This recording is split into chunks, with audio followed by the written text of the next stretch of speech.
Dear students, the numerical session is continue.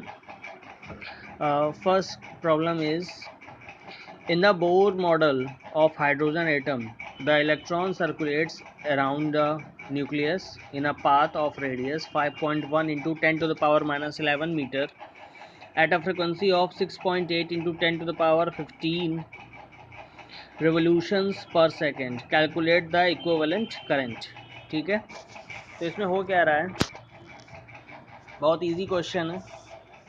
ठीक है, जैसे कि इलेक्ट्रॉन है, तो वो इलेक्ट्रॉन क्या कर रहा है, ये आपका एटॉमिक मॉडल है, और यहाँ पे इलेक्ट्रॉन क्या कर रहा है, ये इलेक्ट्रॉन रोटेट कर रहा है, आर रेडियस है इसकी ऑर्बिट की।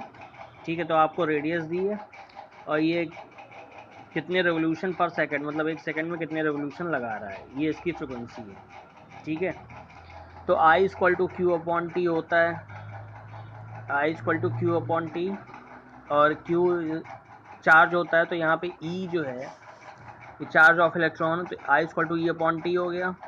और टी क्या है, time taken by the electron to complete one revolution. ठीक है, और टी का सिंपल फॉर्मूला होता है डिस्टेंस अपॉन स्पीड या वेलोसिटी। तो डिस्टेंस अगर एक सर्कल में चल रहा है, तो ये एक रेवोल्यूशन में कितना चलेगा, ये टोटल सर्कमफेरेंस के इक्वल चलेगा, that is equal to 2πr।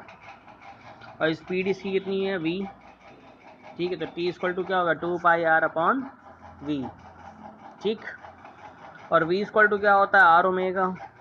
v is the linear velocity, r is the radius, and omega is the angular velocity. Omega equal to क्या होता है, 2πf, 2πf I think you know. तो v यहाँ पे value put कर देंगे, v equal to r into 2πf।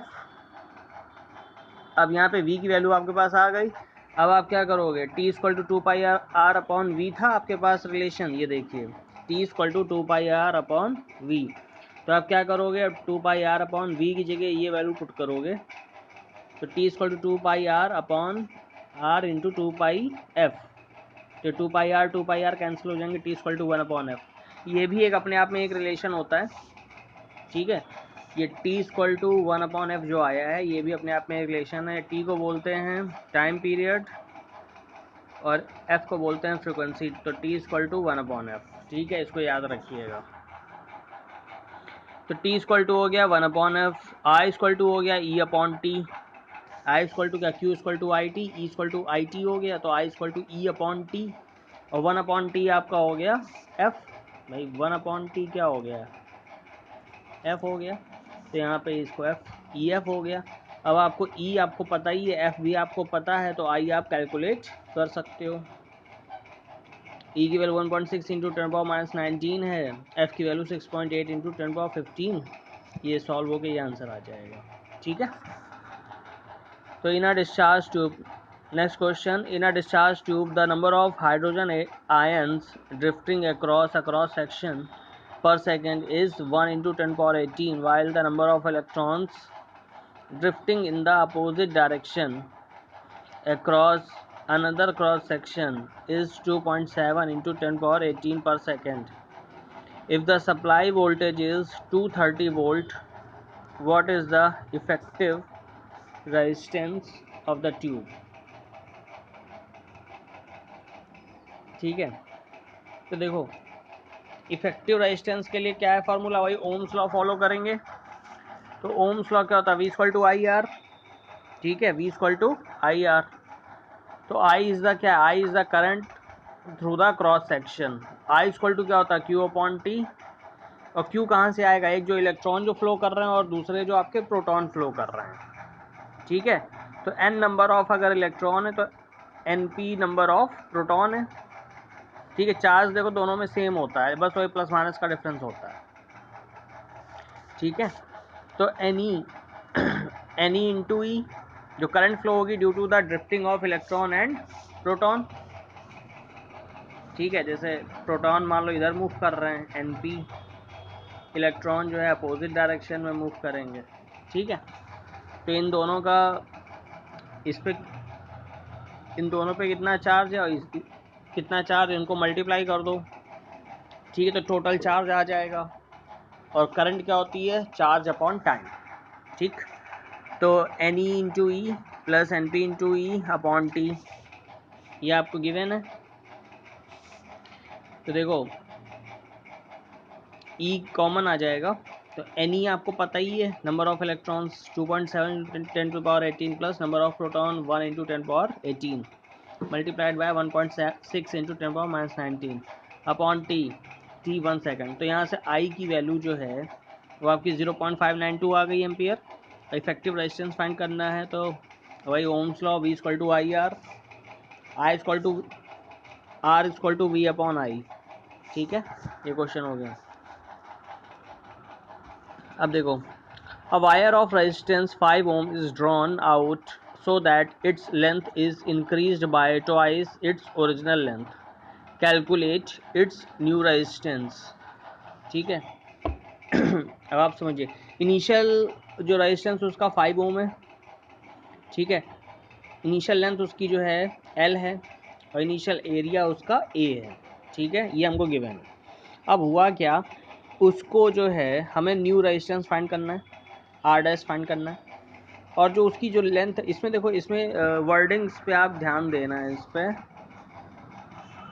वो क्या कर रहा है, वायर को जब खींचा जाता है तो जो उसकी लेंथ है वो दुगने से बढ़ जाती है। बात समझिएगा, इंक्रीज बाय ट्वाइस, दुगने से बढ़ जाती है। ठीक है, मतलब जितनी पहले थी उससे डबल होके बढ़ जाती है। मतलब पहले अगर L थी तो L प्लस 2L बढ़ जाती है। ये इसका मतलब इंक्रीज्ड बाय ट्वाइस है, इंक्रीज्ड बाय ट्वाइस। ठीक है, मतलब दुगनी से बढ़ जाती है। शब्दों पे ध्यान देना है। तो L dash equal to L plus 2L, तो इसकी अब जो लेंथ हो जाएगी वो 3L हो जाएगी। ठीक है, मान लो ये वायर इतना था, उसको खींचा गया तो इसके दुगने के बराबर फिर से वो बढ़ गया। ठीक है, तो टोटल जो है वो आपका हो गया 3L, ये इसका मतलब है। ठीक है, अच्छा, अभी ए डैश हमको कैलकुलेट करना है। अभी ये अभी नहीं, देखो कैसे आएगा ए डैश। अच्छा देखो, चाहे आप जितना बार खींचो लेकिन उसका जो वॉल्यूम होगा वो हमेशा कांस्टेंट होगा। यहाँ पे यही फार्मूला यूज़ करेंगे कि since volume of the wire will remain constant. ठीक है, तो वॉल्यूम क्या होता है, A into L, area into multiplied by length.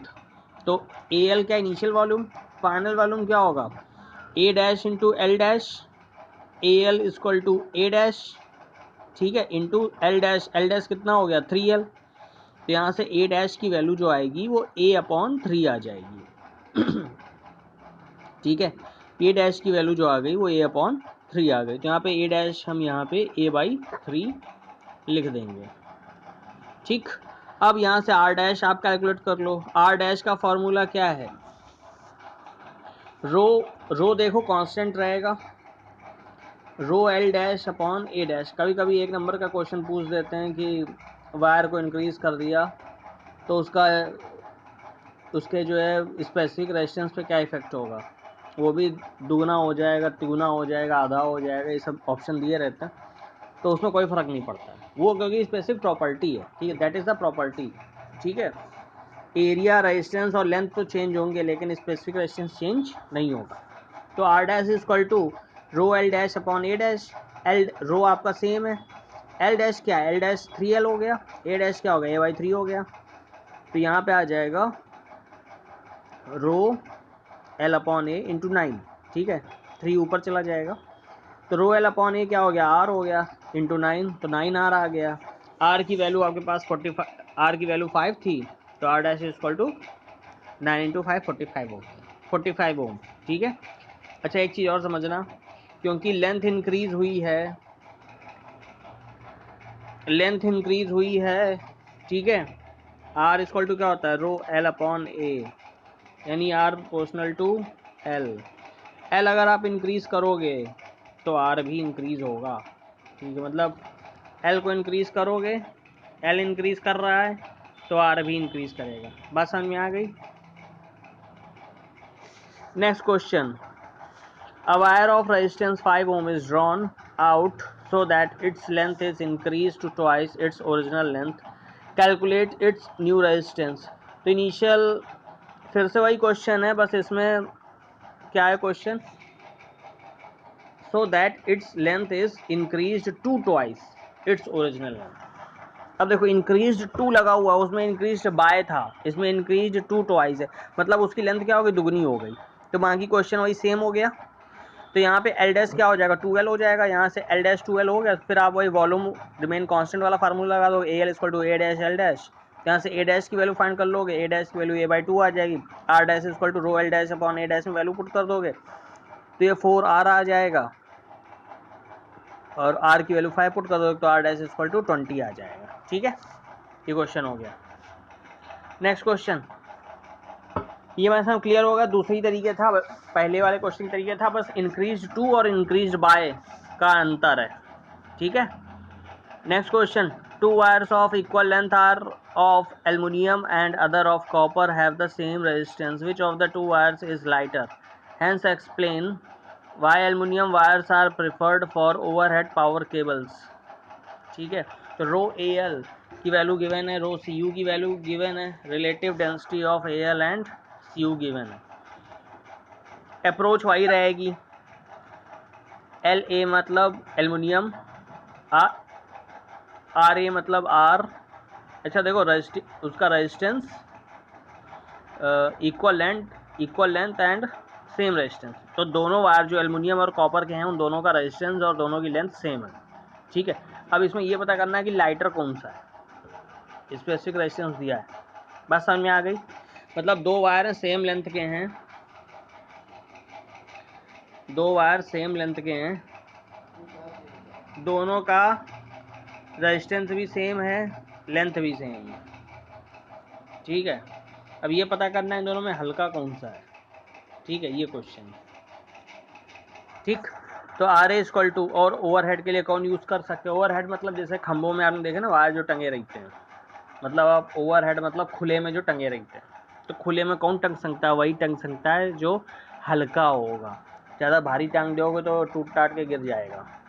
ठीक है, तो आर एस इक्वल टू, ये आपको गिवन है, R S equal to rho L upon A हो गया, फार्मूला वही, R C U equal to rho C U L C U upon A C U, सब कुछ सेम है, तो आपको R A equal to R C you given है, L A equal to L C you given है।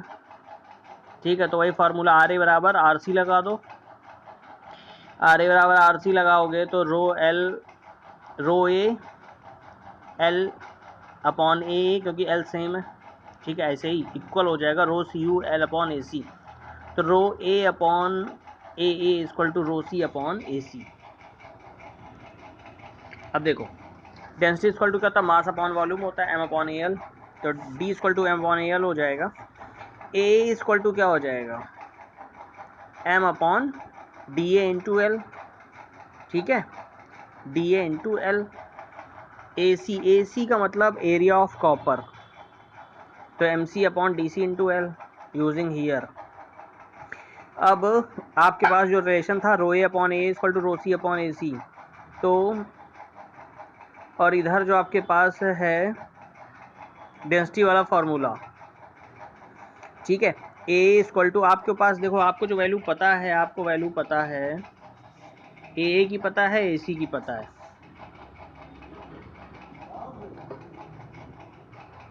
ए की पता है, ए सी की पता है, तो ए अपॉन, आप क्या करो सीधे ए अपॉन ए सी आपने कर दिया, आप क्या करो ए अपॉन ए सी, ए अपॉन ए सी करोगे तो एम ए ये है ए की वैल्यू, ठीक है, m a upon D A into l, और अपॉन ए सी करोगे तो M C upon D C into l, और ए अपॉन ए सी की वैल्यू यहाँ से आप निकाल दोगे ये रो A upon rho C.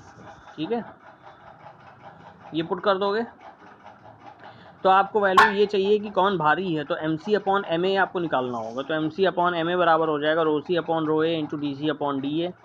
Row C और रो ए और डी सी डी ए सब आपको गिवन है क्वेश्चन में। ठीक है, वही जो रिलेटिव डेंसिटी दी थी वही सब, तो M C upon M a आपका आ गया 2.16 यानी कि MC means copper, mass of copper wire is equal to 2.16 times mass of aluminium wire. तो एल्युमिनियम वायर कैसा है, लाइटर है, इसीलिए एल्युमिनियम वायर को यूज़ करते हैं ओवरहेड वायर के लिए, ठीक है। जबकि दोनों जो है सेम ऑफर कर रहे हैं, लेंथ भी सेम और रेजिस्टेंस भी same. Last question, a wire is stretch to make it 0.2% longer, what is the percentage change in the resistance. फिर से वही चीज़ है, उसको कितना लॉन्गर कर दिया, 0.2% लॉन्गर कर दिया, मतलब जितना इनिशियल था उसमें आप 0.2% क्या करोगे, ऐड कर दोगे। बात समझ में आ रही है। इनिशियल में क्या है, LAR, इनिशियल जो उसके चीज़ें दी हुई हैं। लेटर में क्या हुआ, L क्या हो गया, L डैश हो गया। L डैश क्या है, L प्लस 0.2% इंटू L, ठीक है, मतलब L का 0.2%। तो L dash is equal to L plus 0.2L upon 100, तो L डैश की वैल्यू आ जाएगी 1.002L। अब आपको R डैश यहाँ से फाइंड करना है। Volume remain constant, same formula फिर से अप्लाई करोगे तो AL equal to A dash L dash, यहाँ से A डैश की वैल्यू फिर से निकालोगे, AL upon L dash, AL upon L dash की वैल्यू पुट कर दोगे, तो यहाँ से A डैश की वैल्यू आ जाएगी, A डैश इक्वल टू आ जाएगा A अपॉन 1.002, ठीक है। अब देखो R डैश की वैल्यू निकालो, सारा प्रोसेस वही है जो अभी तक करते आए हो। R dash equal to rho L dash upon A dash, ठीक। अब परसेंटेज चेंज इन रेजिस्टेंस, तो परसेंटेज चेंज निकालने का फार्मूला ये होता है final minus initial upon initial, percentage change multiplied by 100, final minus initial upon initial. Initial के respect में ही तो सब चेंज निकालोगे, ठीक है। पहले क्या था, अब क्या है, ठीक है। तो ये हो जाएगा delta are upon are into 100 upon into 100, ठीक है। तो डेल्टा आर क्या होता है, आर डैश माइनस आर। तो आर डैश की वैल्यू क्या है, rho L dash upon A dash minus rho L upon A, rho common आ जाएगा, रो सब उसका सेम ही रहेगा। एल डैश की वैल्यू क्या है, 1.002L अपॉन ए डैश, ठीक है। ए डैश की वैल्यू आपने निकाली है ए अपॉन, ये देखो ए अपॉन 1.002, तो यहाँ पे ए अपॉन 1.002, तो 1.002 ऊपर चला जाएगा, माइनस रो तो बाहर आ गया, एल अपॉन ए बचा, तो रो एल अपॉन ए तो आपका कॉमन आ गया। रो एल अपॉन ए क्या होता है, आर होता है, देखो रो एल अपॉन ए आपका आर है, तो ये आपका हो गया आर, ठीक है।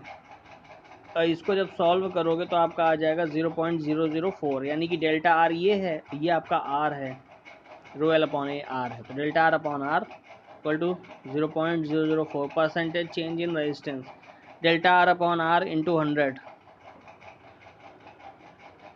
इसको मल्टीप्लाई 100 कर दो तो 0.4%, ठीक है। तो इतना चेंज हुआ, ओके, थैंक यू।